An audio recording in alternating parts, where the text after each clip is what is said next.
Hey guys and ladies, welcome to Zip Gaming Online, and today we're gonna be talking about Loki Prime, the one that everybody has been talking about and everybody has been hyping about and everybody's wanting about. So we're gonna, pretty much talk about it. We're gonna explain the difference between Loki and Loki Prime. We're gonna get straight into the action and talk about it, pretty much, basically. At least that's the idea. So without further ado, I'm gonna be talking about Loki Prime, the one that everybody wants to talk about. So the stats. Let's start with that. Stat-wise, Loki Prime has more power, more energy. So it's really useful, especially if you wanna just keep spamming your skills or save it for that important time. And also, it comes with two polarities. It's the first Prime that actually comes with that, and it came with another D polarity and a dash polarity. So it's actually really useful, because if I were to mod my Loki, those two would be in my Forma plan, if you will. So with that being said, this is what I would use. This is basically these two loadouts, right? One of them is geared towards the radial disarm with the range, with basically just the emphasis on the range, and the other one is your invisibility Loki that is geared towards recovery.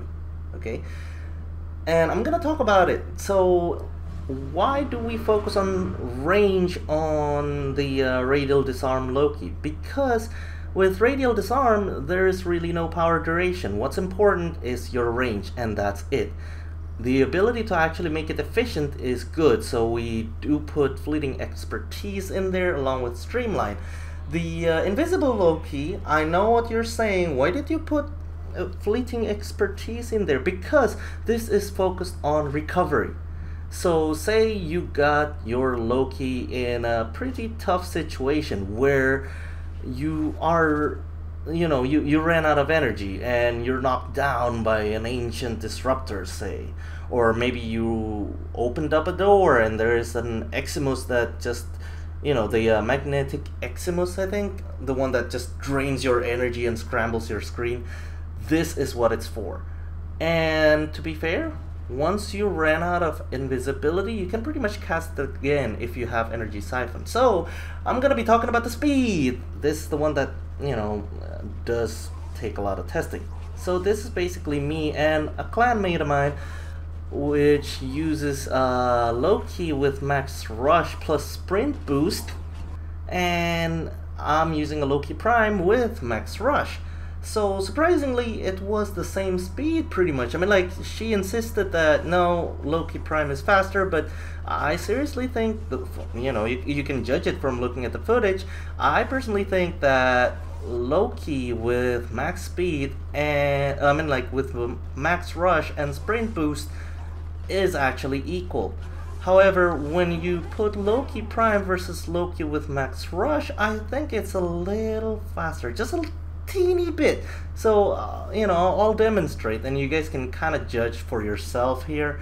I personally think that Loki Prime with max rush is just slightly faster, but then again, you guys can draw your own conclusion from the video and hope it actually helps. Anyway, we're gonna be talking about how to get the Loki Prime, right? And is it worth it?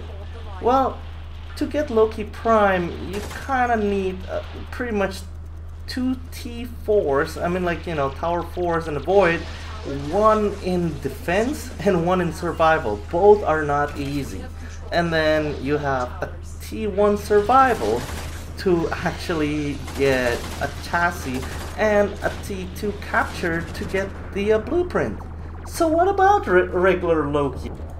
Yeah, what about it? So if you're using if you're just gonna get the regular Loki, you could just kill Hyena Pack, right? And you could always go online and basically get people to kill them for you, and then you'll get your Loki. And then you go to the Void a few times, you get your Forma, come back and then just put Forma on your Loki and basically get Loki to the point where Loki Prime is.